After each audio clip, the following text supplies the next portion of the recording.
Thank you for being here, and welcome everyone to the first UAL Food Regenesis talk.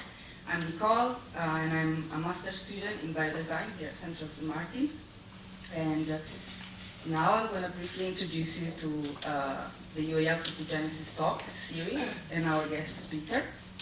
After their talk, we're going to have 20 minutes for discussions and conversations using Mentimeter.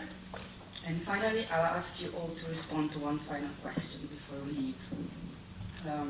Some of the things I'm going to talk about in this introduction might be familiar for some and unfamiliar for others. So if you could please ask for clarifications at the end, I'll be happy to address them. So,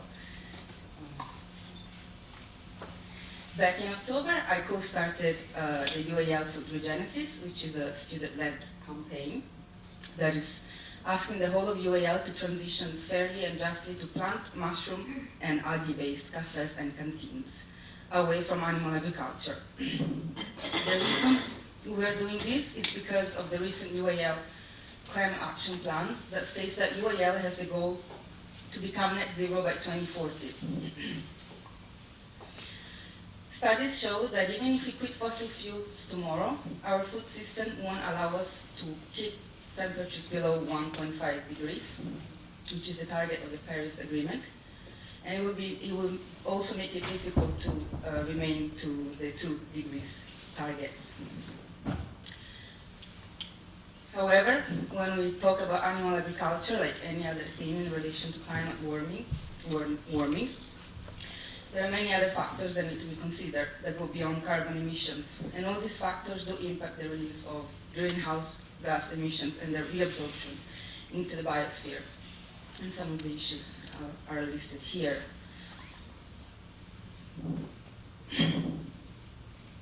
So we proposed an idea of plant, algae, and mushroom-based canteens and cafes via our student union. And we got 100 likes. Which means that we are running an official UAL campaign, lobbying decision makers and creating new policies. So just for context, regenesis is the opposite of extinction. And we decided to call it this way because animal agriculture is the leading cause of mass extinction worldwide. The demand for food from the UK, for example, is linked with the loss of 33 species in other countries. Just for context, this is a representation of the biomass of animals on the planet. This is animals that are in the wild, which is 4%. These are human animals, and these are the animals that we have in factories and farms. So, where do these animals live, and how do we feed them? This is the pink part. Shows all the land that we need to grow these animals, which globally in 2018 were between 76 and 80 billion animals. Sorry, 1 second. Oh, just to give you the context, this is all the built-up areas in the world, so all our villages, our towns, our cities and infrastructures. And this is the land that we are currently using for crops and biofuels, for example.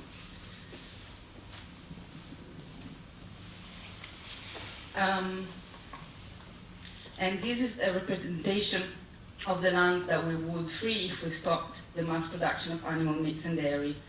We would free 76% of land that could be rewilded, giving back to communities that were historically displaced from the land, and use them for other types of agriculture. We would also reduce around 49% of food-related emissions. So these talks that we're creating is just a space for us to be able to have these conversations that go beyond carbon emissions. And the reason why we're doing it is because we want people to feel informed and empowered by the campaign, and hopefully its eventual success. So now I welcome our speaker for the evening. Christopher Sebastian is a technical writer, journalist, and adjacent, sorry, I don't know how to say that, lecturer. He writes about food, politics, media, and pop culture. He currently teaches news writings for social media and has also guest lectured for Columbia University, Cambridge University, Cornell University, and the University of Oxford on the intersections of animal violence, nationalism, and identity politics. A round of applause for Christopher, please.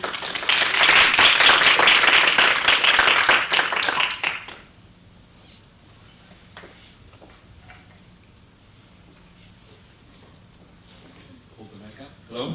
Yeah. All right, that's pretty cool. I'll hold it. Whoa. All right. I guess I'll hold the mic like this. Also, I'm gonna keep sitting down because I like this nifty chair. That's okay with all of you.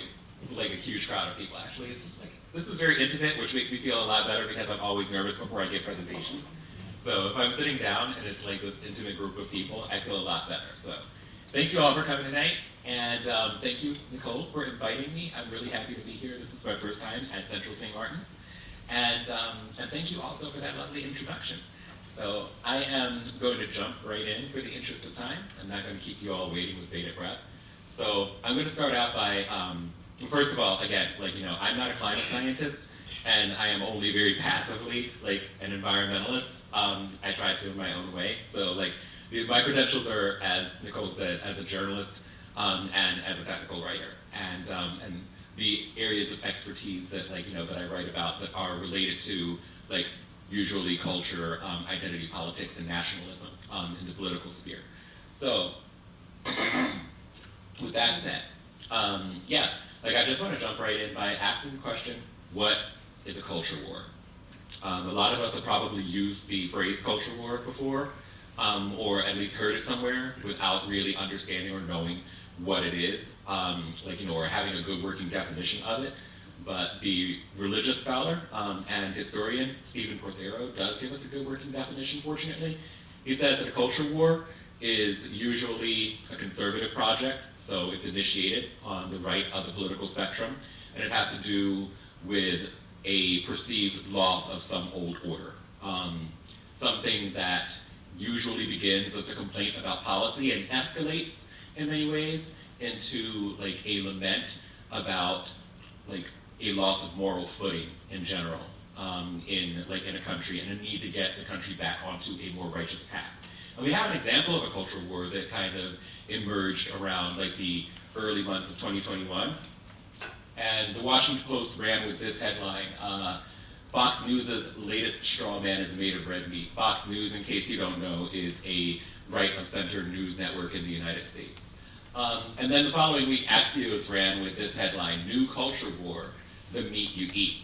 And just a couple of days after that, he had this headline from the Associated Press, Red Meat Politics, GOP turns culture war into a food fight.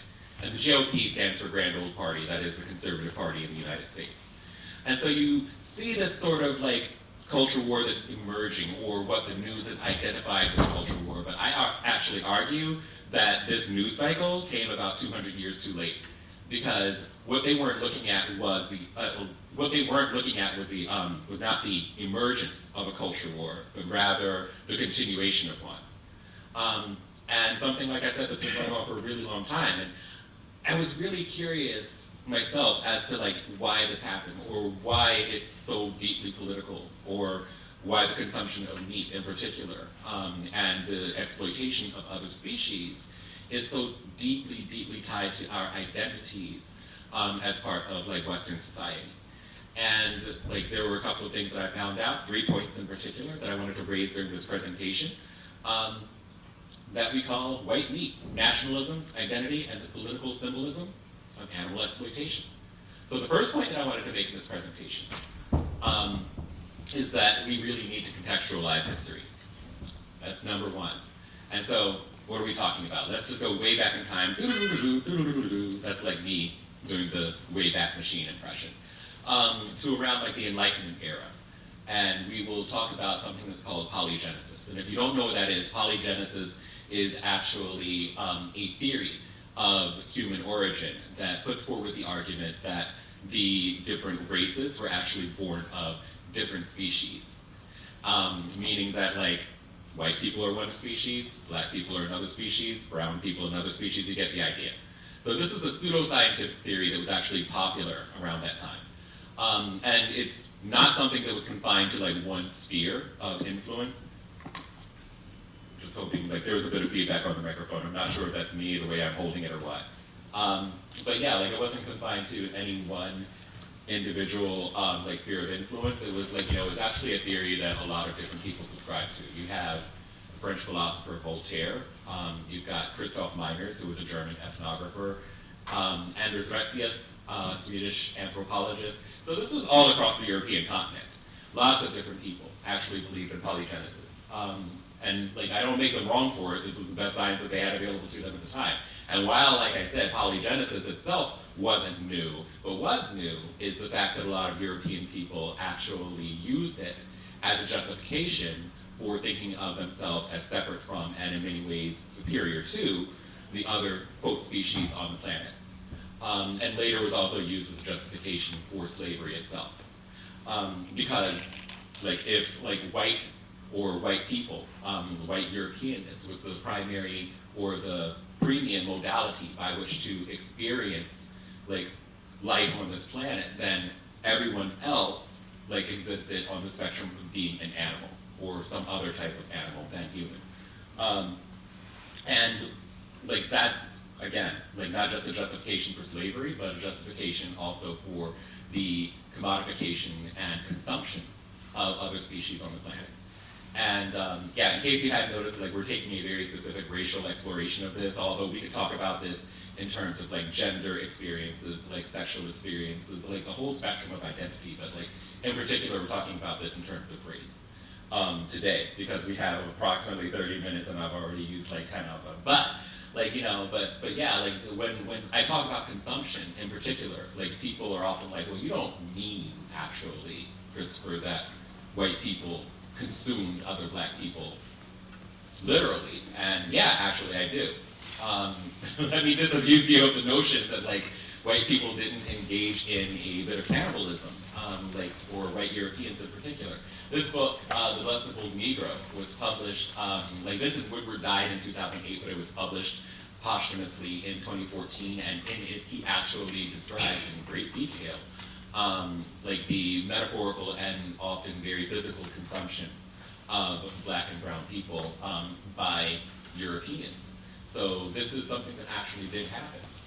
And in addition to that, like non-human animals were actually used to like dominate non-white people, like not just in Europe, but like of course it went across the Atlantic Ocean to North America as well. And this is a book by Joshua Sprecht called Red Meat Republic. And it's actually a really important book because he details in the second half of the 19th century how contingent, or excuse me, the cattle beef complex was contingent upon the genocide of Native American people, who again were thought to be some other type of animal that wasn't uniquely human the way that like European persons were.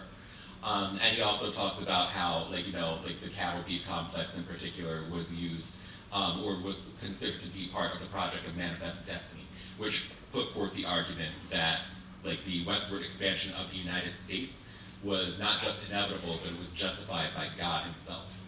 And so, like, that brings me to the second point that I wanted to make in this presentation, which is that the use of animal products holds racial power. Like, as was evidenced by the fact that, like, the cattle beef complex was, like, used as a means to, like, eradicate Native American people. And that's, like, in the, like, 18th and 19th century. But as we go forward into the 20th and 21st century, like, we see how it's still used today. This is an article from Mike.com in 2017. And the headline reads, "Milk is the new creamy symbol of white racial purity in Donald Trump's America." And you see, like, the headline or the featured image of, like, primarily white men that are shirtless, drinking milk out of gallon jugs, with it, like, streaming down their chest, which is not at all homoerotic. I don't really know what to say about that. But, like, well, why are they doing that, though? Like, what makes it, like, a symbol of white supremacy? Well, the fact is that most of the, like, non-Western world, like, I think upwards of, like, 75% of the global population experiences some form of lactose intolerance. And the people who have the ability to digest and consume lactose are mostly of Northern European heritage. So this was used as a means to assert their perceived genetic superiority. And that's a very real thing. So this has chased us all the way into the present day. And so it does have very real racial consequences when bovine species are actually used as a proxy for white supremacy. And that's just one example. We've got a lot of them. When I was actually writing about this last year, oh my God, there were so many examples that I could fill 3 presentations. And so I had to be very, very choosy with what we were including today. We've got political campaigns that are actually run on stuff like this. So you see here, this was actually, for context, in the United States, we had this runoff election in December of 2020. And it was between 2 senators in Georgia, or 2 candidates for a Senate office in Georgia, the state of Georgia in the United States, not the country Georgia. I have to be specific here.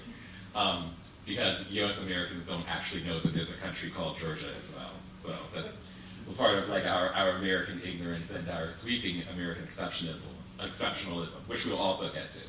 But you see the 2 candidates here, David Perdue and John Ossoff, who was actually Jewish. And so you see them launching their campaigns actually in late November for the office of senator. And in so doing, you see this article, Senator David Perdue mocks his opponent John Ossoff for eating a vegan burger. And the context for that is these 2 tweets. So you see it was, what was the date on that? November 20th, or excuse me, November 28th of 2020. You see this tweet that actually goes out as John Ossoff is launching his campaign. And you see the caption of the tweet reads, "Back in Atlanta, Democratic candidate for Senate John Ossoff kicks off a small business Saturday tour with a stop at Slutty Vegan, a vegan burger joint. We got John running for Senate in the building," a staffer calls out as Ossoff enters, prompting cheers. And this is important for a couple of reasons. Number one, Slutty Vegan, in case you don't know, is actually a Black-owned vegan burger joint in the greater Atlanta, Georgia area. And so this is symbolic because if the presence of animals, the screen flashes sometimes, and I was unprepared for that. It scared me a moment. I was like, oh, did I press the slide? But yeah, if the use of animals actually signifies political alignment, then the absence of animals also signifies political alignment as well. And so he's signifying here, 3 things, support for local businesses, support for the Black community in the United States, and also support for choosing a plant-based diet. Which is environmentally friendly, and an acknowledgement of the climate emergency that we're currently experiencing. And so a couple of hours later, you actually have this tweet from David Perdue that came out, and it says, "Ossoff can have the plant burger. We'll take the all-star special. Pick your side, Georgia." And so he very nakedly invites Georgia voters, or his constituency, to choose their political alignment based on the consumption of animal products. And this image, because everything that happens in the political universe has meaning and has significance, is very, very important. What is he what is he actually signaling here? What is he signifying here? He's at the Waffle House, which, in case you don't know, is a very traditional U.S. Southern type of greasy spoon, the quintessential American diner experience. And he's got his arm around his wife, which again signifies traditional conservative values. And literally, he's foregrounding bacon. And that's very important as well, because that is a very, very specifically American food, and we'll get into that a little bit too. I think so. We won't do it on the next slide, but we will actually talk about that. So, these are all really important political signifiers. Which, by the way, that runoff election was in 2020, and John Ossoff won, as a matter of fact. And so Georgia voters did actually pick a side, and they chose the plant eater. Whether or not that will hold in the future remains to be seen, because politics isn't it's not rooted in anything. These things can change as voting populations change over time. But I thought that was actually a really important example of how these things manifest in the 21st century. You've also got Sarah Palin here. And if you don't know, Sarah Palin is, some people are already smiling, so you do know Sarah Palin is. She is a US politician. She was a one-time governor of the state of Alaska, and one-time vice presidential hopeful when she ran in 2012. And like, you know, and she's been just a regular fixture on the conservative news scene. And so, like, you know, for the Fox News All-American New Year, which, like, that's amazing, like the All-American New Year, I love the idea of that. Like, they asked her what her New Year's resolutions are, and she shared them. And this is like about a minute clip that I'm gonna play for you, where she's talking about her New Year's resolutions, and then we're gonna talk about that. Oh, wow, maybe not. Let's see. Can I actually play it? Yeah, there we go.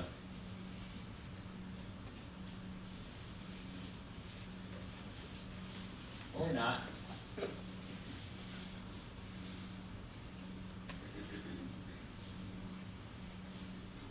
Do it the old-fashioned way? Yeah. Go ahead. Hey, joining us now is Fox's contributor and former Alaska Governor Sarah Palin, live in Wasilla. How you doing, Governor? And Happy New Year. I'm doing great. Thank you. Happy. You guys look like you're having a blast. Heck yeah, I take them real seriously, and I have 3 this year. First one is eat more meat. Don't worry, they get deeper as I go, the next resolutions. I am going to try to help America, and all of us as individuals, make our federal government as irrelevant in our lives as possible. And then the third resolution is to take former UCLA coach John Wooden's pyramid of success and live it out, because it's imperative, you guys, that we as individuals do all we can to live with industriousness and self-discipline and selflessness, so that together as a whole, our nation can be restored to her exceptionalism. Well stated. Huh? All right, so like, because we like actually exited the slideshow, like, you know, these are not going to pop up. So like, spoilers. Like, you know, she had 3 New Year's resolutions, and she started out with the resolution she wanted to eat more meat. Oh, thank you. I appreciate this. The support here is amazing. So yeah, like, so like, her first New Year's resolution was to eat more meat. And like, why is that important? Because it sounds like a joke, right? You know, she starts off by like joking about eating more meat. But there was no reason for her to say that. It's not a very funny joke if there's not a punchline. So what she's actually doing is, like, you know, it's called dog whistling, or dog whistle politics, where you're actually trying to signify something to a group of people without actually saying the quiet part out loud. And so, like, you know, so often, especially in conservative circles, what people do is like use humor to desensitize audiences to a more serious or a deeper message. And she literally said her New Year's resolutions got more deep, or they got deeper as she went along. And so she starts with eat more meat, which is creating an immediate in-group of who is considered to be a, quote, real American, if you will. And like, you know, and you can probably guess what that group of people would look like, or who would be a part of that in-group, which also means that conversely, you are creating an out-group as well. The second New Year's resolution: make the American government as irrelevant to our lives as possible. And the last one, and arguably the most important one, is to restore America to her exceptionalism. So again, she starts with eating meat and leads into the need for the restoration of American exceptionalism. And so again, like, you know, the use of animals is foregrounded in a very discreet, but also very, very loud way. And that's like, you know, and there are so many examples like these. Hey, Jim. Before we go to that slide, let's actually go to this one, because I promised you that, like this, like I said, I'm so ghetto. Like, you know, I'm just switching around in my slides, and like, you know, and again, this is why I think that it's important to have like a more intimate audience, because I have the freedom to do something like this. But because earlier I said that, like, you know, we wanted to talk a little bit more specifically about bacon and the use of bacon. This is just another story, and I think this one was from 2018. So you see the 4 horsemen cometh, and like, you know, cometh is crossed out, and the 4 horsemen are idiots, and like the lower image there. And signed the deplorables at Cherokee Guns. The deplorables in the 2016 presidential election was the phrase that, like, you know, presidential candidate Hillary Clinton had used to describe people who supported Donald Trump. And you know, the 4 horsemen that are being described in this image were 4 freshman congresswomen, all of them women of color. Like, you know, starting over on the far right side, like that is Ilhan Omar, Alexandria Ocasio-Cortez, Rashida Tlaib, and I forget, because like it's late now, I've forgotten the name of the last congresswoman. But like now, are we on camera? Yeah, this is being recorded. How embarrassing for me, right? But what's important is that like, this gun shop was actually like, the campaign that this gun shop was running, because they actually ran it on social media as well. And so their Facebook page actually ran this caption, because they were telling people how to get a 4 Horsemen bumper sticker, which does incite violence against women of color, because like you're a gun shop and you're actually like putting like, almost like a metaphorical target on their heads by identifying them as, quote, enemies of real Americans. And so it says, how do you do this? All right, my fellow infidels for Trump. Again, very incendiary language, starting out by calling people infidels for Trump. Due to overwhelming demand, you may come by the shop and get your very own 4 Horsemen Coming sticker. And how do you do that? Simple. Eat a piece of bacon, tell us you're voting for Trump in 2020, then get your limited edition bumper sticker while supplies last. Snowflakes and liberals are not eligible, sorry. And so why is it really important for them to use bacon as a signifier or as a political symbol right here? What they're not saying, or part of the coded messaging is that like bacon is a food that has religious prohibitions against its consumption by Jewish people and by Muslims.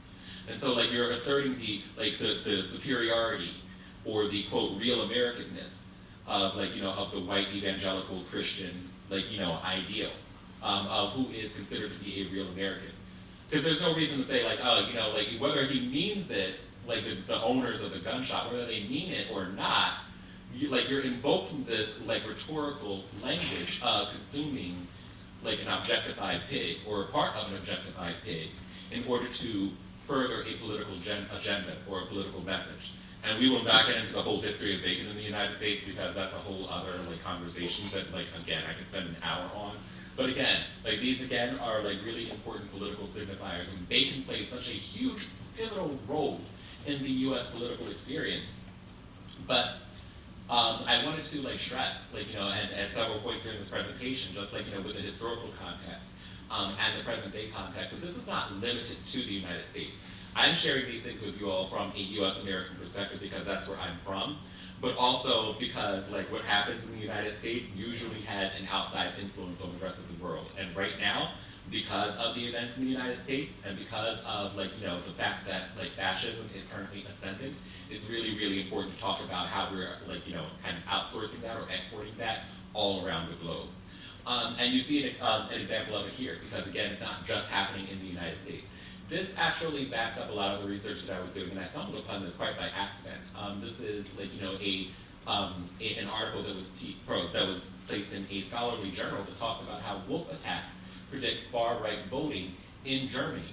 And what was done was there were differences in different models done by these researchers that was actually demonstrating the fact that wolf attacks were being used by far-right politicians in their campaigning to elicit votes. And what they had found is that when they actually use these dog whistles in their campaigns, it elicited fears about economic stability and economic security of farmers, and inspired people to vote for far-right candidates. And this is something that that is reproducible research. And so quantitatively, these are not just this isn't just anecdotal. This is actually backed up by real social science. That we're seeing this repeatedly being used by people who have political goals. And we're using not just farm animals here, but we're using free living, undomesticated animals like wolves as political signifiers to inspire fear into people in order to drive them to the far right. And I feel like this presentation would be incomplete without talking about Christian nationalism as well.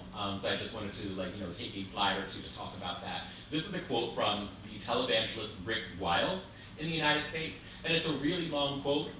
So we're just gonna take this part in pieces. It says, "God is an environmentalist. He takes this very seriously. He created this planet, he created the universe, and he's watching these Luciferians destroy the planet, destroy the animal kingdom, destroy the plant kingdom, and change human DNA." And what he's actually talking about here is the prevalence and emergence of plant-based burgers. So you probably noticed there's a lot of Beyond Meat, a lot of Impossible Foods that you can even get this in McDonald's right now, which I personally love. But yeah, like the proliferation of these alternative proteins is scary to people who subscribe to the ideology of Christian nationalism. And so he's creating this narrative that Luciferians, i.e. people who do not actually consume animals or reduce their consumption of animals, thank you so much, are actually changing human DNA. And he says they want to change human DNA so that you can't be born again. That's where they're going with this. To change the DNA of humans so it will be impossible for a human to be born again. And they want to create a race of soulless creatures on this planet. And so again, we're talking about who actually has access to what, quote, humanity is, and who is counted as actual humans. So it comes full circle to these historical connections of who's counted in that very small club, or who is part of that in-group of human. And we're going to sail through the rest of these slides, and because we only have 10 more minutes. And so I'm going to make my third point right now, which is the fact that if the consumption of animal products and the exploitation of animals holds racial power, then the rejection of animal products frightens the establishment and upsets the racial hierarchy. And we can see an example of this again. This is global. This isn't just in one place. This is an article from, I believe, 2019? Yeah, April 2019. In Australia, vegan protests. Un-Australian activists are arrested. Prime Minister Scott Morrison says. So the then Australian Prime Minister Scott Morrison, you can read in the byline, has criticized animal rights activists as shameful and un-Australian after dozens of them were arrested in nationwide protests. Now, why is this important? Because again, you have to understand the context of this. If the protest of farming animals is un-Australian, why is that? The top 3 animal exports in Australia are actually sheep, goats, and cows. None of those animals are actually indigenous to Australia. They were brought over to Australia by Europeans. And so, if these animals are not indigenous to Australia, who actually are you talking about as part of the Australian or the authentic Australian identity? Why is it un-Australian, and who is excluded from that? He's virtually saying that the indigenous people who were part of Australia before European settlers arrived are not real Australians. And to protest the farming of these animals makes you an enemy of the state. It makes you against Australia. And so again, we're seeing the political use of animals and how it upsets the racial hierarchy to reject the consumption of animal products in any way. And again, you can see this in the United States too. This is actress Cicely Tyson, and in what became her last interview before she died, she was actually talking to the host of a morning show, and she was talking about her experience of becoming vegetarian. She said that when she had witnessed this actress and civil rights activist, when she had witnessed the assassination of Dr. Martin Luther King in the United States, it shocked her so bad she went vegetarian. Same thing for Dick Gregory, who is a political activist and entrepreneur, who said that in his civil rights work, when he was working with Dr. King and other civil rights activists, he had taken the the religious view, the thou shalt not kill, actually extended to other non-human bodies as well, irrespective of your species membership. He thought that that was important. And of course, prison abolitionist Angela Davis also talks about why she actually rejects animal exploitation and had gone vegan herself. She said that capitalism masks so much cruelty, and as such, she cannot justify participating in the suffering of other species. And what you're seeing here is that the fact that over and over again, and it's not just limited to these 3, but so often, people who have the experience of racial trauma actually confront or start to interrogate their participation in other systems of violence as well, and ultimately end up rejecting it. That is, of course, not universally true, because the other extreme happens as well. The black response to racial trauma is not universal. You see this tweet right here, and there are 3 more slides, and we'll wrap it up. The concept of veganism was developed under capitalism's neocolonialism blending with orthorexia, aka the idea that food can be pure or impure, and it's designed to make people associate poverty and food poor people eat with disease in order to see them as the problem. That's the first part of the tweet, and then you see the response to that. Veganism is a gateway to white supremacy, and it's very concerning. Vegans are some of the most vile anti-indigenous people I've ever encountered. And that's you see conversations like this among what I call Twitter intellectuals all the time, without any context.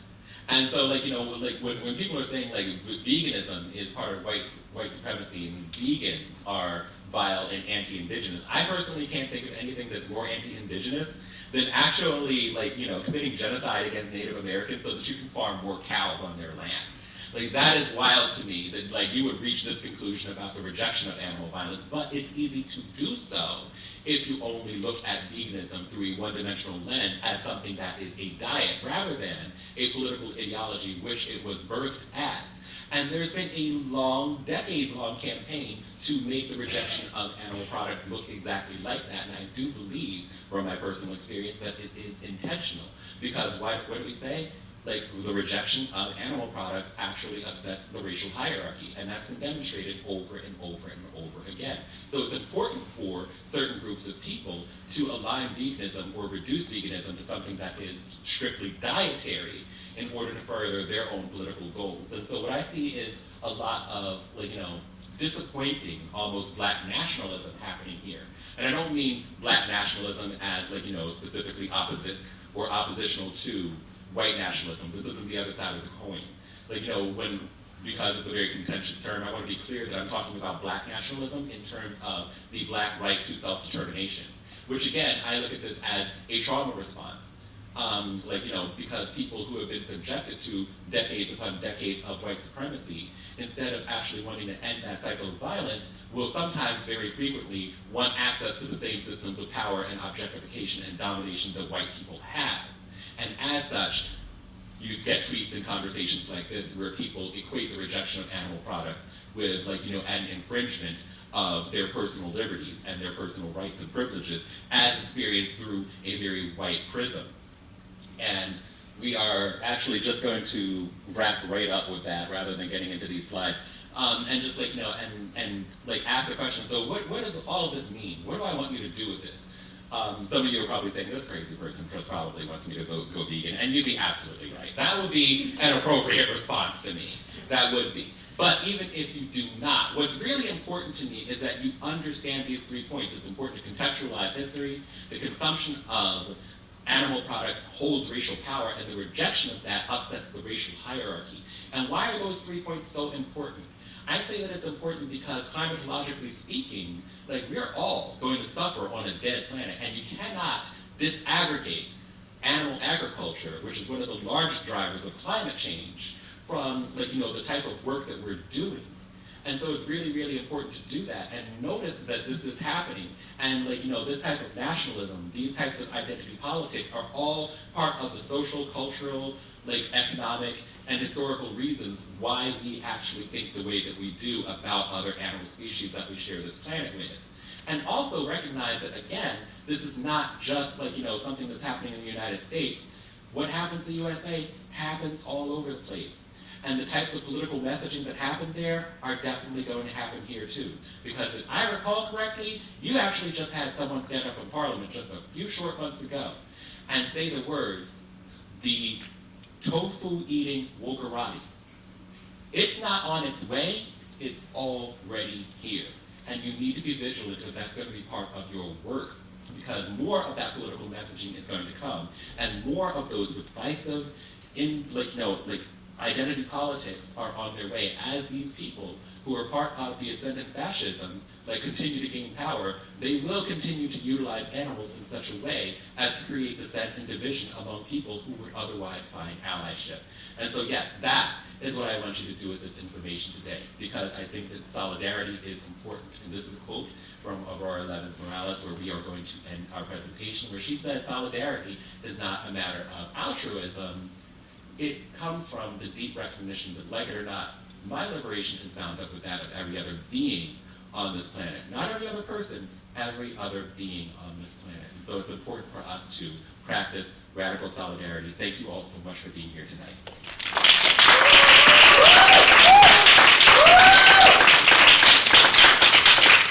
So we have time for a question or two. Do people have a question or two? Nicole says yes. Thank you so much for keeping me on schedule. Please clap for these people over here who have been thank you so much for supporting me all night.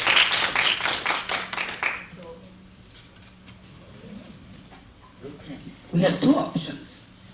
either we just pass the mic, and that's gonna happen, or if anyone just wants to pop any comments or questions on this Mentimeter, you just have to go to www.menti.com and put the code.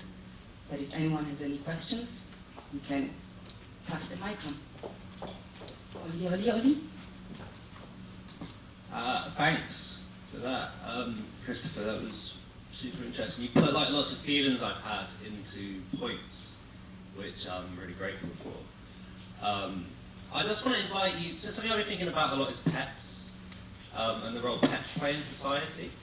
And it's almost like sometimes we kind of have animals that we eat, and there are some animals that we treat as humans. I don't know if you have any views on that or how this might relate to what you're talking about, but It does relate. Let's see. Can we actually get out of here? I'm going to.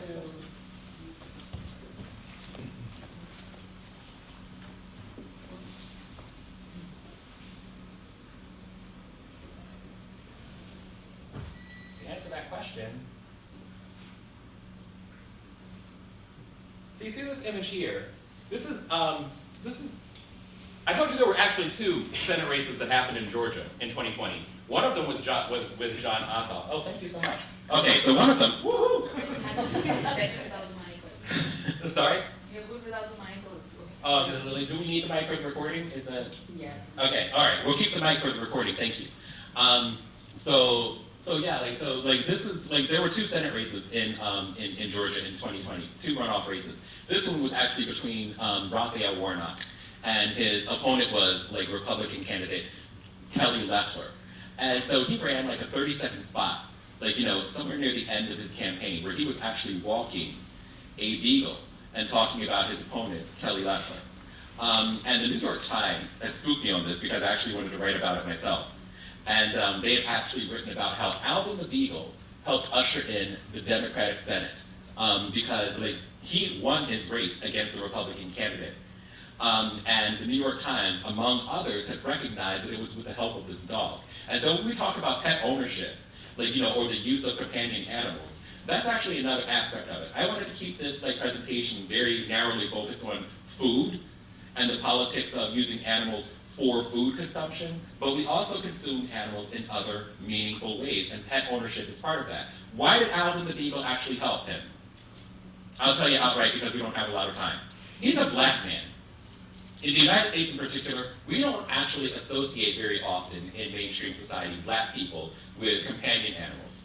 We think of black people as afraid of dogs. We think of black people as standoffish around dogs in particular. And there's there are very valid reasons why. Of course, when you think about our relationship with dogs during the 1960s, during the civil rights movement and the police use of dogs. But there are several reasons, like slave patrols using animals, and we don't associate black people with dogs. And when we do associate black people with dogs in particular in the United States, it's usually with certain breeds. Rottweilers come to mind, pit bulls come to mind. Very, very specific breeds of dogs. And so by Raphael Warnock having a small dog, a friendly dog that he could hold, and that in his 30-second spot, he actually picked up after his dog as part of the advertisement while he was talking about Kelly Loeffler and referring to her political policies as excrement that he was throwing away. That's a powerful message to mostly white middle-class voters. This is a safe black person that you can feel comfortable voting for. And so race matters. Companion animals matter. And they very, very much matter in the political sphere. We talk about, if you go to my website, you can read where I've written about the presidential dog, how the American president is so often affiliated or associated with a dog. And these animals very frequently lend their social capital to the candidate because they lend the ideals around credibility, trustworthiness, loyalty, all things that are wrapped up in a dog's identity is being transferred to the human political candidate. What's really interesting is that Donald Trump was the one political candidate and the one president in history in 130 years who did not have a dog in the White House. And people noticed that. And then when Joe Biden took to the White House, he had not one, but 2 dogs. Their names were Major and Commander. 2 names that you actually give to high-ranking military officials. So yes, dogs, companion animals in general, but very, very specifically dogs, actually play a huge role in the political universe among Americans, and especially among presidents. So thank you for asking that question. Who else? Anybody? Thoughts, comments, questions, concerns, anxieties, apprehensions, emotional outbursts? We'll take everything. Oh. Do we have? I have a, Yeah, no, you just like hold it. I know, right? Crazy. Oh, there's a second one. Thank you. In the U.S. in particular, the cost of meat in terms of bridging the gap between like meat access and access to protein amongst different socioeconomic groups, like how do you mitigate that when you can get 1 steak for the price of 3 steaks or stuff at grocery stores? Like, does that factor into, I don't know, the vegan future? So, like, when you can get 1 steak for the price of 3 steaks, like notoriously the U.S. has super cheap meat. Yes.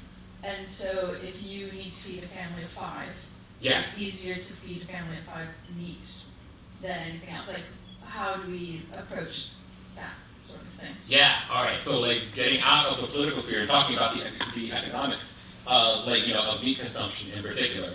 Like, we do very commonly associate meat with affordability. And that's changing, especially right now, because food prices are food prices in the United States in general, but especially meat and and animal-based products have been kept artificially low for absolutely decades, subsidized through tax dollars. There's so many means by which the prices of meat are kept artificially low. And yeah, largely we do think of meat as something that we use to feed our families because it's calorie dense. It goes a long way. But in reality, the economics of using meat to feed our families are not, that's not the most expedient way or the most economical way for us to feed large groups of people. We can actually feed people more readily with beans, pulses, a lot of carbohydrates. And vegan food is actually a lot more affordable. What actually happens, and there are a lot of organizations in the United States, Food Empowerment Project comes to mind in particular. The website is foodispower.org, foodispower.org, run by Lauren Ornelas, who's an amazing woman, who who does a lot of a lot of sociological and economic work around culturally specific foods for people of color, especially Latino and Latina people. And but what we actually have learned, or mostly what we know about why people actually consume meat, is not necessarily because it is affordable alone, but because its availability is something that most people have access to when they experience food insecurity. And especially when you are not just economically poor, but time poor as well. Investigating some of our culturally rich foods is it takes a lot of work that a lot of people, especially people of color in particular, don't just have the luxury of doing. And so what's convenient is is what is given to us in our neighborhoods. And so you're not going to be able to find kale in every neighborhood. You're not going to be able to find other types of fresh produce, which you can find in a lot of food insecure areas. Meat, dairy, there's always a gallon jug of milk someplace, eggs, and especially, my goodness, most of the United States is so poorly connected, you can't get anywhere on public transportation. If you don't have a car, then you're not you're not getting around. There's so many economic factors that go into the foods that we eat, and they're comfortable, they're safe, historically. So yeah, I don't know. I hope that answers your question. Does that help? Okay, good. Yes. I have a question following that. Follow-up question. No? Yeah, follow-up question. Go for it. Yeah, my question is, how do we tackle these kind of issues of economical issues like you just mentioned? Because that's a lot of people that say that. So what's your answer to how can that change? I'm good. That's another, that's long form essay answer. And I'm going to try to answer that in a couple of sentences. I would say that the best work that I see being done in order to change that is done on the grassroots level. It is like, community-based activism. The people that that I see who are doing the best work around that are not national organizations. And I think that that's because national organizations don't have the ability to go into neighborhoods and actually on the local level get to know people and get to know and understand what their needs are. Like in the political universe, you hear the phrase deep canvassing being used. When people are campaigning, and basically, if I'm watering it down and giving a short bastardized version or definition of of deep canvassing, what that means is going to meet people where they are, finding out what their needs are. Don't preach at them, but but adjudicate for past harms that have actually been done to people in communities, and and the present ongoing harms that they're experiencing as well. And understand them and meet them where they are in order to influence their choices in the future. Because most people are just not not aware of and feel very trapped and very helpless about what their options are. Because they don't we're kept in a perpetual state of insecurity and anxiety. Because of capitalism. There, I said it. It's capitalism. It's all capitalism, people. It's racial capitalism. So yeah, so that would be my advice. I know that's not a very satisfying answer, but when I see when I see people actually doing the best work, I do think that it's the people who are working on the community level, who are working on the grassroots level, who are not talking down to or condescending to people, but actually asking people what their material needs are and doing what they can to meet those material needs and adjudicate for the harms that are being done to those communities. Because that influences people to listen. That influences people to actually make better choices. And it electrifies people. It makes people so excited to be part of a larger movement because they just have not been given the opportunities to do so. Because again, being kept in that perpetual state of anxiety. So I don't know, I hope that helps. It does. Thank you. Thank you. Oh, we got questions up here now? Awesome. Let me read them over here. Can you make a Netflix special on this? All right, so full disclosure, I actually did a TEDx talk last month in Vienna. No, not last month, in December actually. So that should be out soon. You're gonna see maybe 35 or 40% of this presentation in it. So when you look at it, be surprised, be like, oh my God, I'm learning this for the first time. So that will actually be up, and share it with your friends. And I look very, very shiny and greasy in it because this is what happens to Black people when they put us on a stage and don't recognize what our needs are to look physically appealing. But things happen. So that it's not a Netflix special, but we get there any way that we can. So thank you for asking that. Can you explain more about solidarity, what it is, and why do you believe it's so important? Aren't these identity-based communications a way of offering certain people a feeling of solidarity? Yes, yes. Solidarity is so important because this is the thing. Oppression thrives in isolation, doesn't it? When people are kept separated, when large groups are kept separated by by identity-based differences, it's so easy to maintain power by the capitalist class. And we see that right now. We see this war on transgender people that's happening right now, in the US and and here in the UK. And it's absurd. We're talking about such a small minority of people who just want to not be dead. And and you see all of this political hay being made out of it. Why? Why? Ask yourselves why. And so looking for or seeking solidarity with people who who are not like ourselves and who don't experience our level of privileges that we currently hold. That's so important. Because you're making a statement that you know what? We've all heard the phrase oh, first they came for the socialists, or first they came for the Black people, the Jews, the gays, first they came for some other insert group here that I am not a part of. And then they came for me at the very end, after they came for your mom, your sister, your great-great-granddaddy, all of those people, and then they came for me and there was no one to speak for me. Yeah, that's literally what happens, because we actually stand by and we allow that to happen. And so for me, extending solidarity to animals, because it's irrespective for me what your species membership is. That is one of the most electrifying, most radical types of solidarity that we can practice because of all of the historical ways that we have, or at least I have experienced animalization myself. And so to actually stand for that, that terrifies the state. That absolutely terrifies the state. I'll tell you about the Philadelphia Move organization. which was a black liberation group, an imperfect one, I will add, who in the late 1970s and early 1980s actually practiced such radical solidarity that they were protesting zoos and were primarily vegan before PETA was even thinking about it.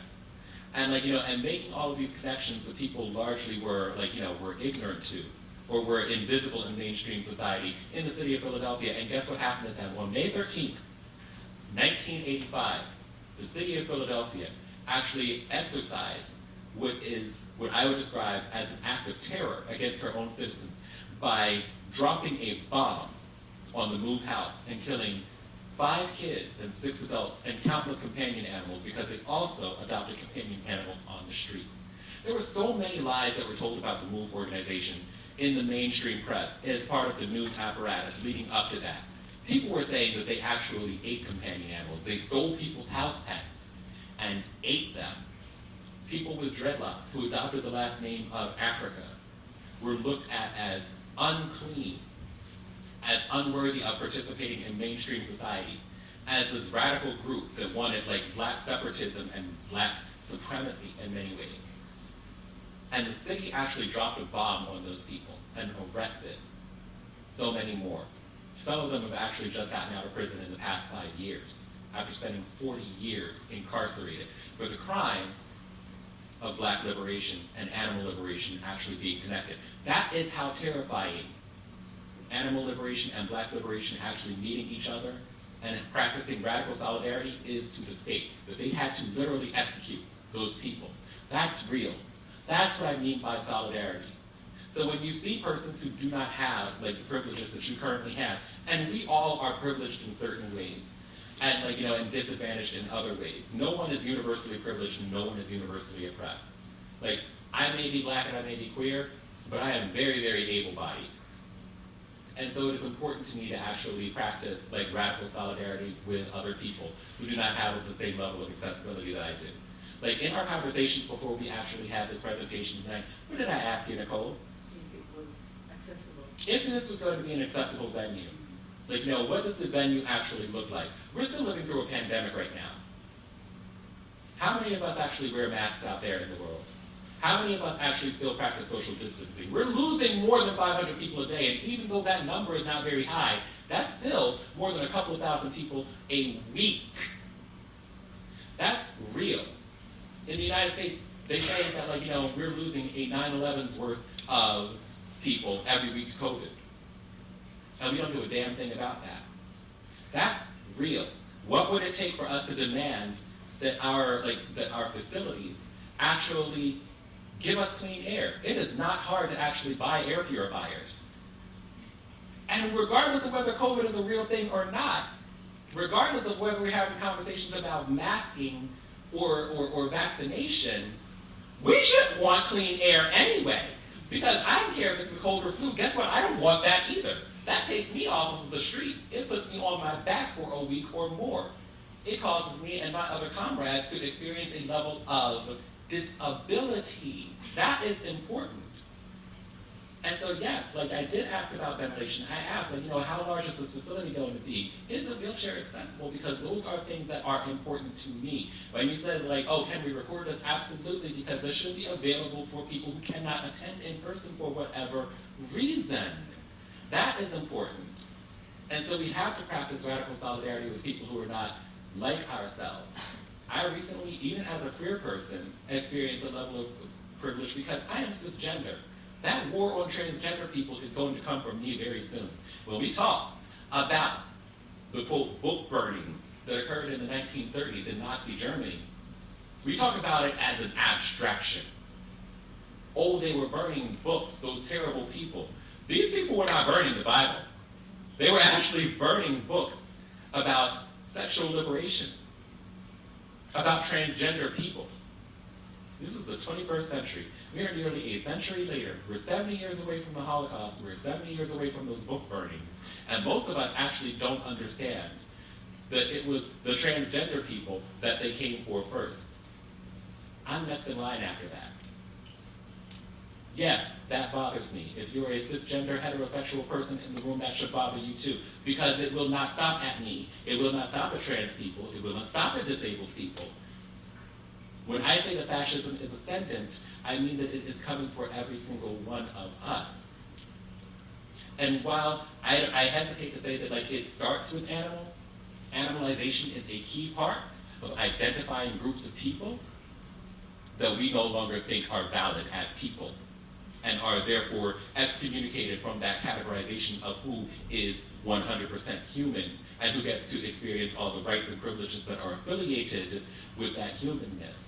So it is of the utmost importance that we exercise radical solidarity. So thank you so much for asking that question. And last one, how would you suggest I start the conversation about animal agriculture among non-vegans from a compassionate perspective?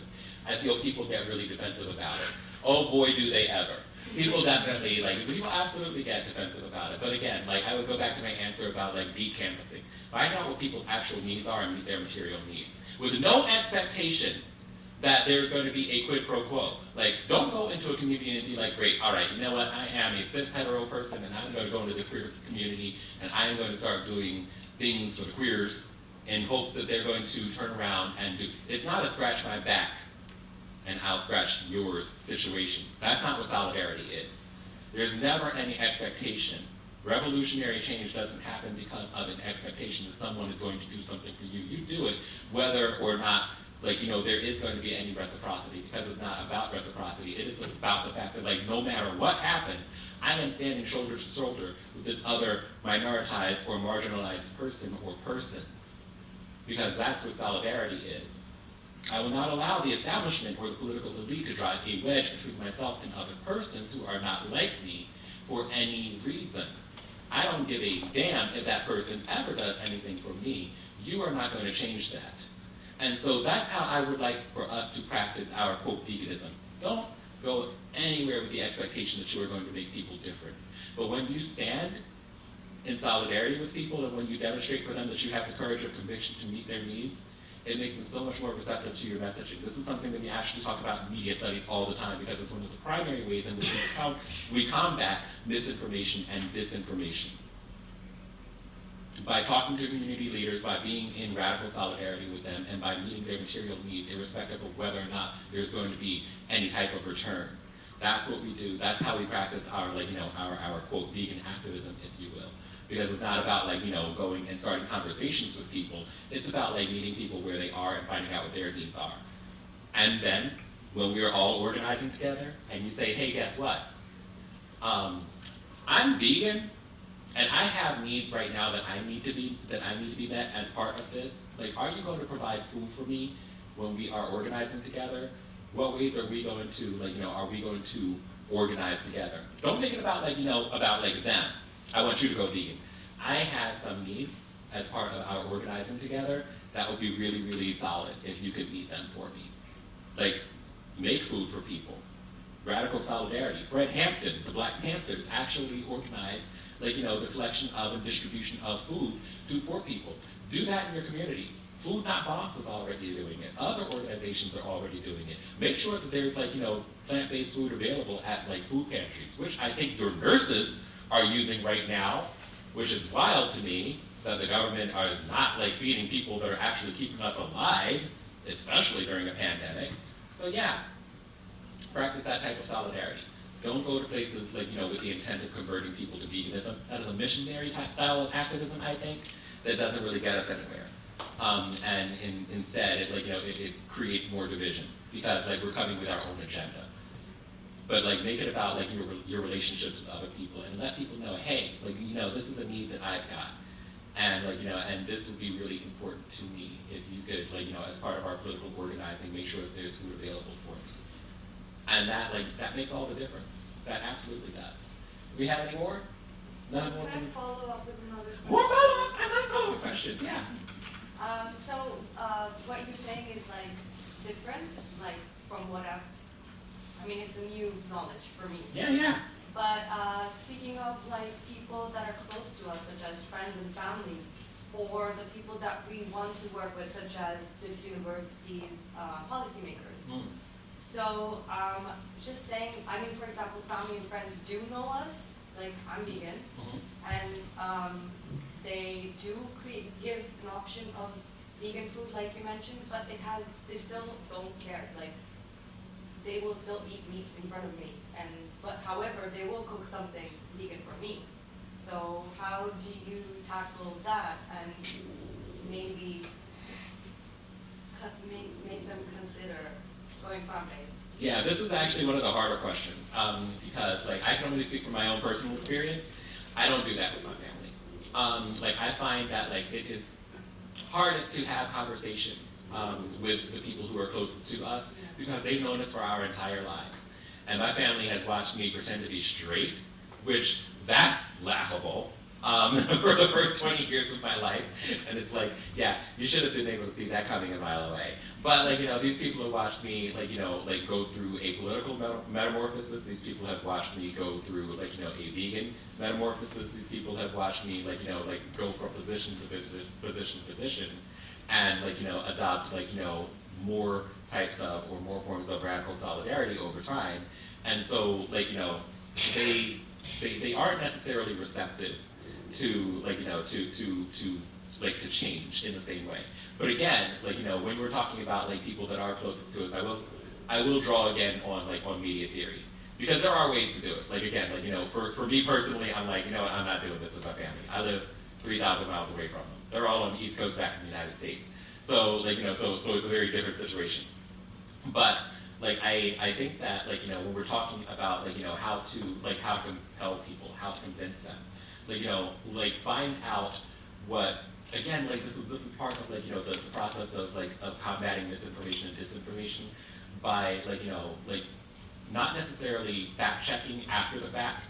What they call it is pre-bunking rather than debunking, because if you debunk information that has like, you know, that's already taken root in someone's mind, like that's the thing about like misinformation. Once it actually takes root in your mind, it's incredibly difficult to dislodge because it's already there. We create these cognitive, like we start the process of creating cognitive biases against like, you know, debunks. And so like it's really difficult. Like what's really useful is pre-bunking people. And like, you know, and actually like create a form of inoculation. It sounds kind of like a vaccine. Again, making COVID. By design. Oh, sorry. Like so yeah, like, you know, pre-bunking instead of debunking, and I find that to be so much easier with people that I don't already have a profound relationship with. So when you're talking about the university, like doing it on the university level is so much easier because you already are not coming into a situation with people that already have preconceived notions about you. Also, it's much easier to find solidarity with people on campus that will support your goals. There are organizations, and I can give this information to Nicole after the presentation is over because I don't know the names of them, but there are at least 2 organizations that I know of that will help you to veganize your campus and give you the political tools to convince the administration and faculty that this is something that is both needed and wanted on your campus. And because they don't know you, like, you know, and they already have not formed their biases against you personally, it's much easier to do. And so like it's much easier to initiate the process of pre-bunking in there. And so like that's what I would say on the like university level. On the individual level with your family, like find out what types of things that like, you know, what types of biases they already have. And encourage them to go on the process of like, because you already know them. And so like pre-bunking isn't possible. Encourage them to go on the process of debunking for themselves. And that's not going to happen in 1 or 2 conversations. That's going to happen over time. And what you need to do is help them to suss out good information from bad information. And like, you know, and so like when you are doing a Google search, like, you know, how do you type in a clean question? How do you trust or vet the source that you're going to use? Like, you know, and it's so much of it is about like who you trust rather than like what is being said. Because you can say all day long that like, you know, that the climate is like, you know, going to increasingly get hotter and hotter. And like we need to stop animal agriculture. Are you a trusted source of information? No, because they already know you. They know that you're going to say that. Like, you know, so what other people do they trust that they can get this information from? What other individuals in their community? What sources online they are already familiar with that they would use? This is actually part of the reason why in my presentations I use people, because like I have an audience in mind when I'm creating a presentation. Like, you know, primarily I'm talking to Black and brown people who are probably, if not of U.S. heritage, then people who are familiar with the folks that I'm talking about in the context of civil rights and prison abolition and like, you know, and general Black liberation.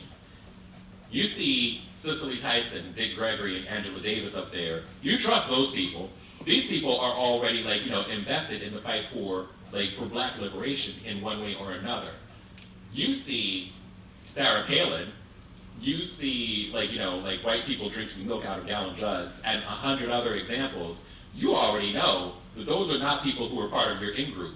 These are people who are part of the fascist, ascension in many ways. That's actually a problem. So you already know who those people are and how untrustworthy they are and what their political alignments are. And so you are so in many ways you're creating a space where people can come to their own conclusions rather than you telling them, based on who they already trust and who they do not trust. And so, it's all part of my plan to help people make these connections on their own, independently of me. And so that's a very long way of answering your question, and I'm sorry, it's late, and so therefore I start getting long-winded with my with my propaganda, if you will. So I hope that helps. It did, thank you. Okay, good. And I know that this is unfamiliar for a lot of people. And we aren't taught to do education or advocacy necessarily in this way.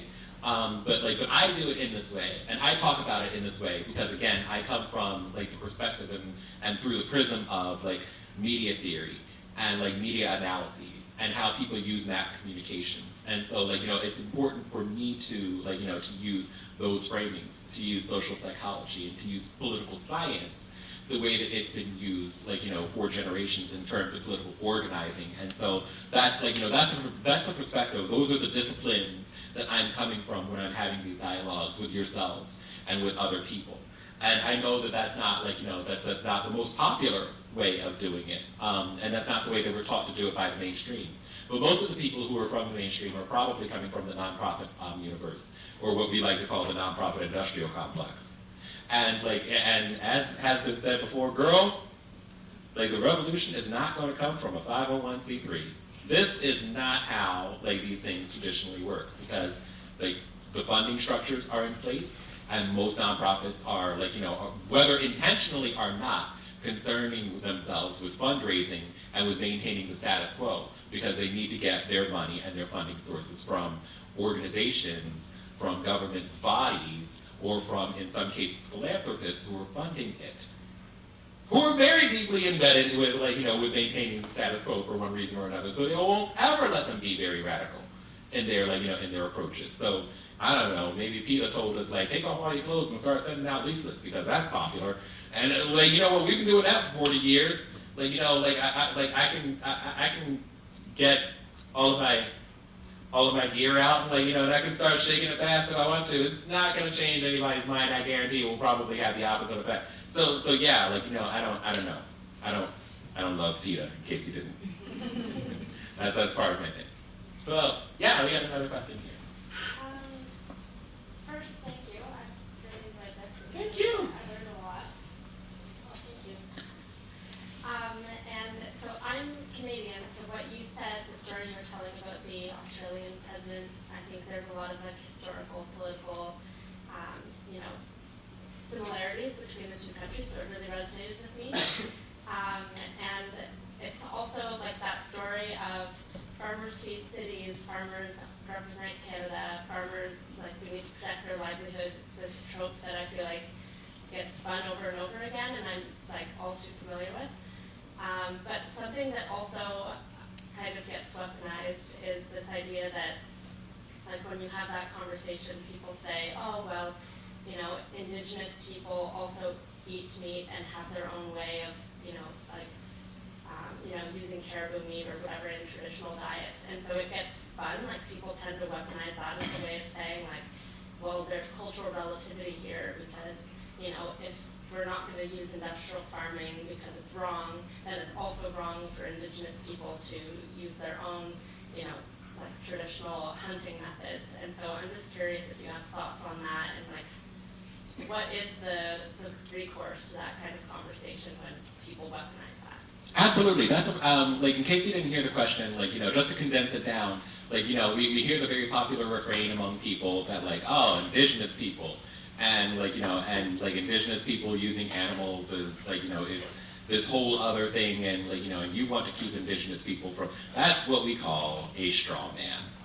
Like, you know, like, once again, like, I do my presentation not with the express intent of making people vegan, but giving people an understanding of, like, you know, how animals are actually used in the political universe. And like, you know, and letting you draw your own conclusions from there. Once again, not setting my own agenda, but just educating people about the historical realities and the current realities of how these things are being used. And whether or not you make the decision to be vegan is entirely up to you. I hope you do. Because again, like, you know, like, I am very naked in what my perspective is and what my biases are. I think that it's irresponsible to pretend that, like, we're these completely neutral actors.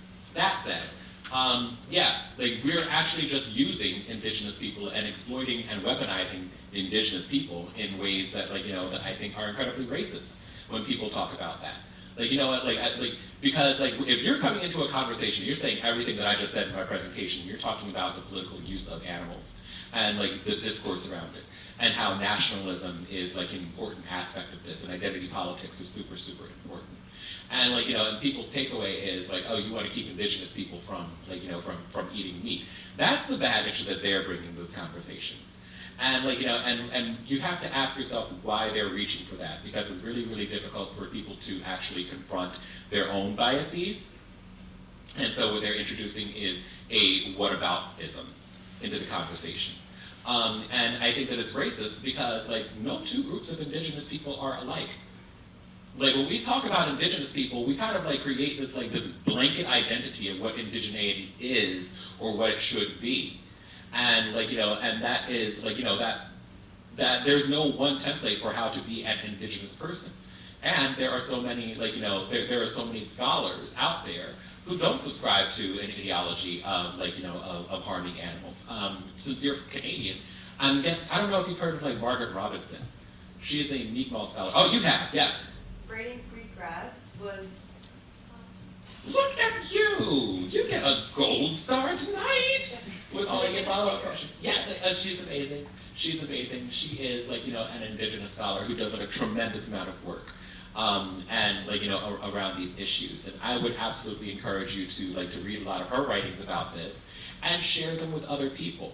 Again, not with the expectation that they're going to be vegan, but it's just be like, you know what? I'm sharing information here. I did a presentation here. Like, you know what? I think you would be interested in these readings from this indigenous scholar. Like, I think that you would be interested in, let's see, there's some books out here. I'm going to direct you to other people. Let's see. Oh. So here's a book, Afro Dog, by Benedicta Boisseron. She is, I believe she's at Columbia University. She's a phenomenal scholar. I am going to go back to my presentation and pull up some other slides. This is a book called Building Houses Out of Chicken Legs, which contextualizes, again, in history, why Black people have such a complex relationship in the United States with chicken in particular. And the symbolism of, like, you know, of chicken and, like, the space that it occupies in Black culture and why. Let me see, going back to,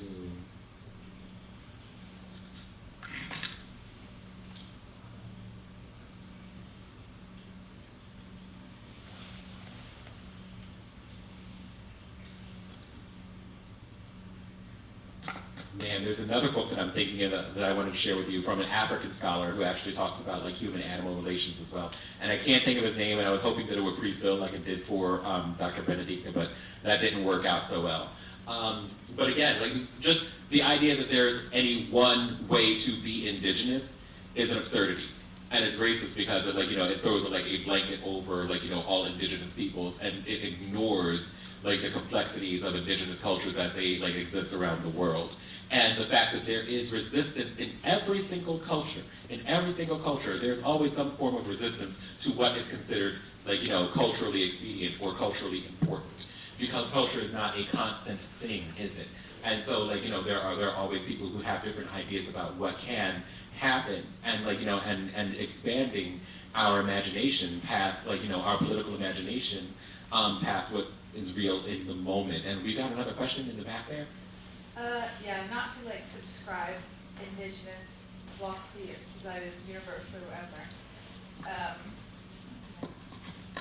But I guess like eating meat in a ceremonial context and in relation to how that more so like aligns with the culture aware of like deep time. So do you think that now, like with the pressing climate crisis that we have on our hands and what we're dealing with, because a solution to that is to stop eating meat completely, animal products, as well as all these other reasons that you've gone through? Like, is there, I don't want to say like not potential that one day we can eat meat again, but if everyone in the world tomorrow became vegan and didn't consume animal products, like would that, like obviously that wouldn't happen, but is there some other like cultural layer of our awareness of our space and deep time that like plays into that?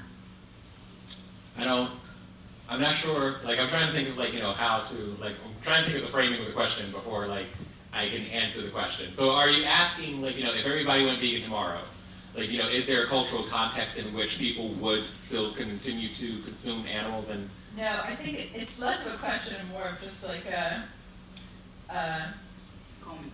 Yeah, comment or kind of whatever.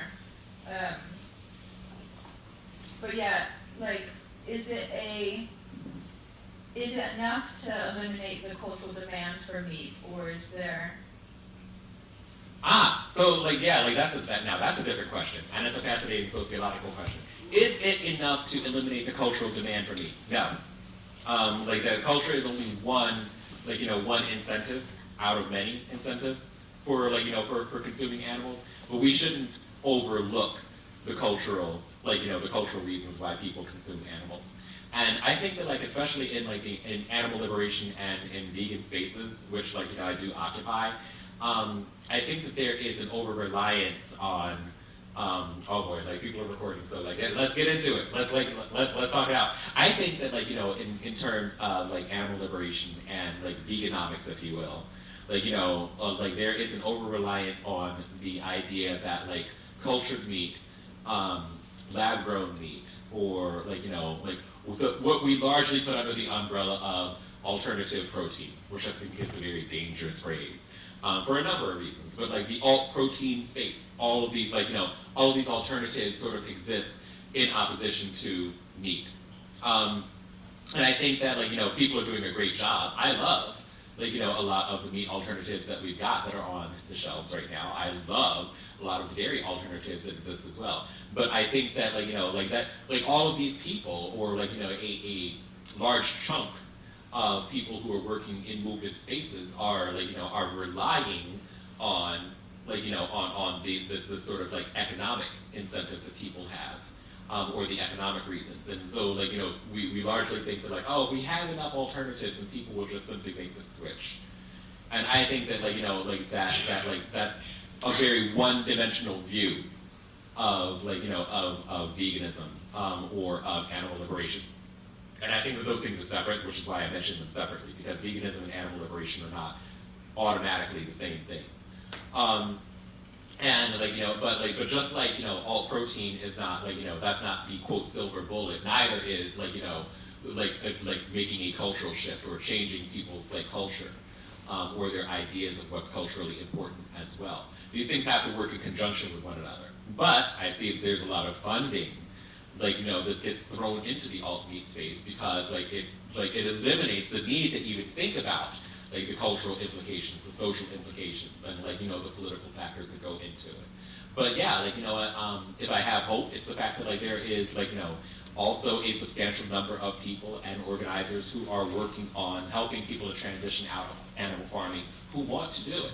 Because like these people are disincentivized by like the current like consolidation of ownership that happens in animal farming, especially in dairies. And like, like it's hard, backbreaking labor that like, that people don't necessarily want to engage in, but they're trapped in like, in contracts with larger organizations and corporations that force them to do it and would absolutely love a way out of that. And so, like, like working at this from multiple angles is important, I guess what I would like to say. And, like, and not relying on any one factor. Like, culture is important, society, and economics are also important factors as well. And so, like, having, like, an equitable distribution of resources within the movement so that people are free to address these things, especially on community levels, is really, really important. And I don't see that. I see, like, a very inequitable distribution of resources that's largely reflected of, the, white-dominated society that we live in. Because, it's so easy to, to float money toward people who are ignoring the role that white supremacy plays and the way that we have relationships that are incredibly broken with other species right now. And again, that's just a reflection of trying to maintain the status quo. So, does that help? Yeah. Yay! Do we have any more? Do we have time for more? Or, like, I mean, it's amazing that everyone stayed, but I know, like, that never happens. People never stay and ask this many questions. But again, I think that's great. Yeah, we do the last one, and then we can continue in the bar. See, I don't even know how we're doing on time. Oh, it's 8:30. We've got a little time. So. A lot of the subjects you brought up tonight feel very binary, human and non-human, black or white, vegan or non-vegan. And I guess why is it that we have this very binary way of looking at the world? And what role does that play in everything you talked about this evening? Our need to categorize things in this way. There is a lot that we could say about that. Like, number one, I did have a very binary presentation tonight because, again, we didn't have a lot of time to cover as much as I wanted to cover.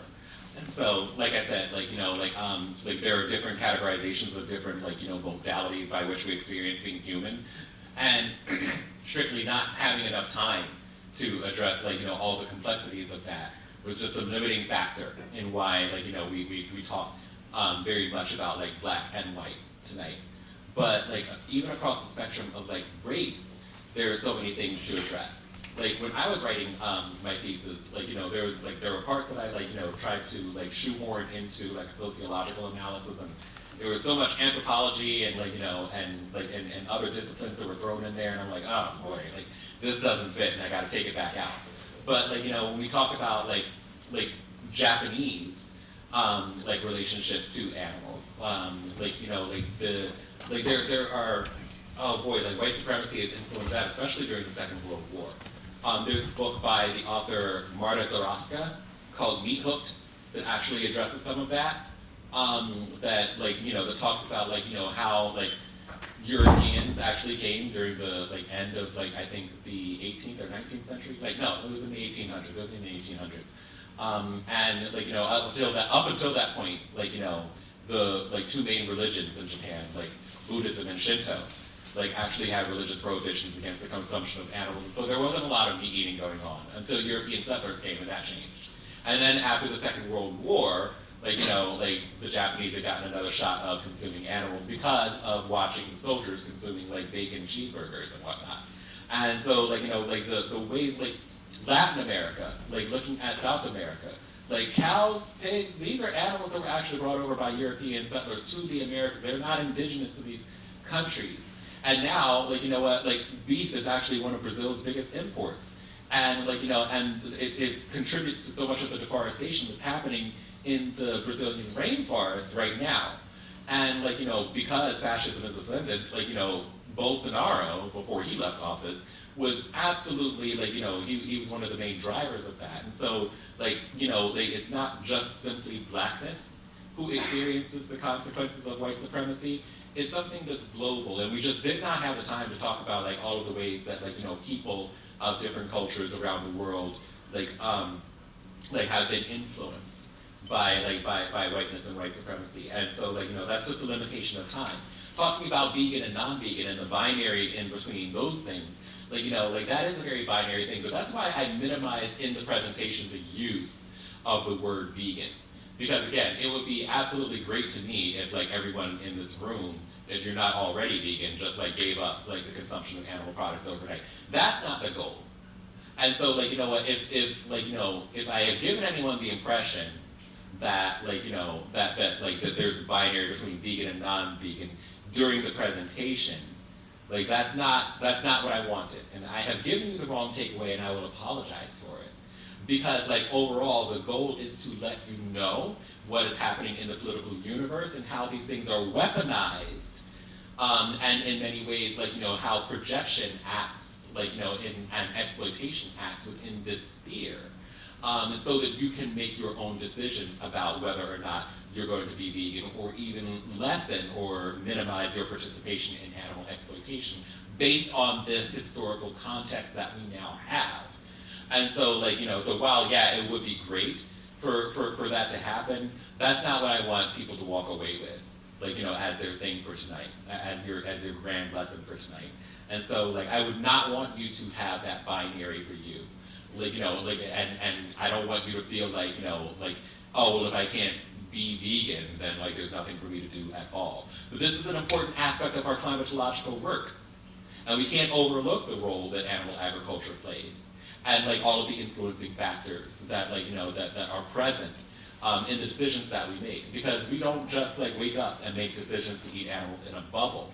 Like, all of the, like, there's this line of progression that's happened over the past 200 or 300 years that has informed the place in society that we currently occupy, that helps to inform those decisions. And the more knowledge that we have, the better equipped we are to make those decisions. So does that help? Okay, thank you. And let me know if you think that I'm talking complete bollocks too. Like, you know, there's space for that. There's space for disagreement. Anybody else? No. No pressure that you're, like, walking out on. Should we wrap up? We can wrap it up. I'm tired. I could go and collapse now. That was amazing. And thank you everyone for staying. Thank you all for staying, and thank you for having me.